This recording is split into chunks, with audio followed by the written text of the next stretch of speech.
आज का हमारा जो टॉपिक है impact of Russia and Ukraine war on world economy. इससे पहले मैंने ये जो आपका एस्से है वो इंग्लिश में करवाया था, अभी मैं आपको हिंदी में करवा रहा हूँ। ये एस्से बहुत इंपॉर्टेंट एस्से है आपका एग्ज़ाम पॉइंट ऑफ व्यू से, और ये जो बुक है वो पूरी तरीके से कंप्लीट है, पीडीएफ अपडेटेड है, बहुत ही अच्छा कंटेंट है, रीज़नेबल प्राइस में। डिस्क्रिप्शन चेक कर लीजिएगा।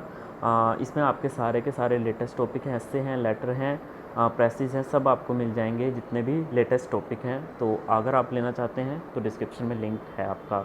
शांति को बल से नहीं रखा जा सकता, इसे केवल समझ से ही प्राप्त किया जा सकता है। यह अल्बर्ट आइंस्टीन का एक बहुत प्रसिद्ध कथन है जो शांति के महत्व को दर्शाता है। यूक्रेन पर रूस का आक्रमण सबसे बड़ा पारंपरिक सैन्य हमला है और इसने आर्थिक संकट का कारण बना है, और यह दुनिया का आर्थिक संकट का कारण जो है वो बना है। रूस और यूक्रेन के बीच चल रहे संघर्ष का वैश्विक अर्थव्यवस्था के लिए प्रमुख प्रभाव है, जो अभी कोविड-19 महामारी के तनाव से उभर रहा है। अंतर्राष्ट्रीय मुद्रा कोष ने संकेत दिया कि रूस और यूक्रेन दोनों प्रमुख वस्तु उत्पादक हैं और वहाँ व्यवधानों के परिणाम स्वरूप वैश्विक कीमतों में वृद्धि हुई है, विशेष रूप से तेल और प्राकृतिक गैस की।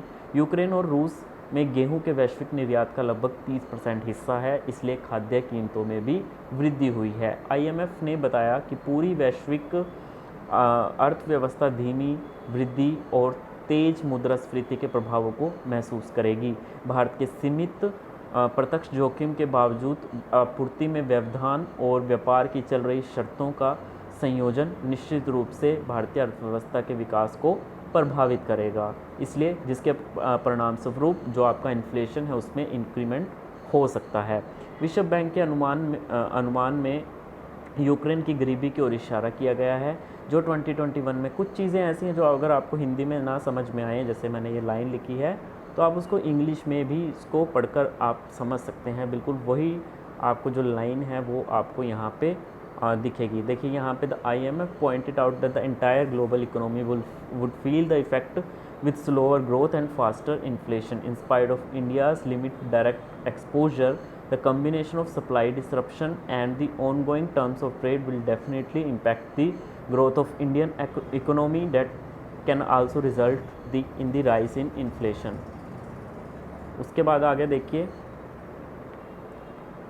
विश्व बैंक के अनुमान में यूक्रेन की गरीबी की ओर इशारा किया गया है, जो 2021 में 1.8% से बढ़कर 2022 में 19.8% जो है वो हो जाएगी। इसमें कहा गया है कि संयुक्त राष्ट्र द्वारा विकसित मॉडल ने सुझाव दिया कि एक अधिक गंभीर और लंबी युद्ध से गरीबी लगभग 30% प्रभावित हो सकती है।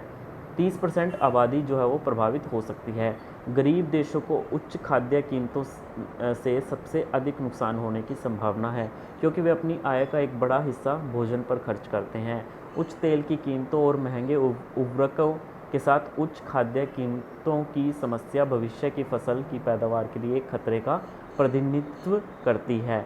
युद्ध से ऑटोमोबाइल सेक्टर को भी भारी नुकसान होने की आशंका है। तेल की जो कीमतें हैं उसमें वृद्धि होगी। सेमीकंडक्टर हो गए, चिप्स और अन्य जो दुर्लभ पृथ्वी धातुओं की निरंतर कमी से उद्योग की समस्याओं में इजाफा होने की संभावना है। इसके अलावा यूक्रेन कई कंपनियों का भी घर है और जो ऐसे घटकों का निर्माण करती है। रूस और यूक्रेन के बीच जारी युद्ध लगातार वित्तीय बाजारों, विनिमय दर और आपका कच्चे तेल और प्राकृतिक गैस की कीमतों को इफ़ेक्ट कर रहा है। यह उम्मीद की जाती है कि इन्फ्लेशन और ज़्यादा ख़राब होगा और इसके परिणाम स्वरूप आम आदमी की जो परचेसिंग पावर है, क्रय शक्ति है, वो कम हो जाएगी। तो आई होप ये वीडियो आपको अच्छी लगी होगी, तो प्लीज़ लाइक शेयर सब्सक्राइब ज़रूर कीजिए।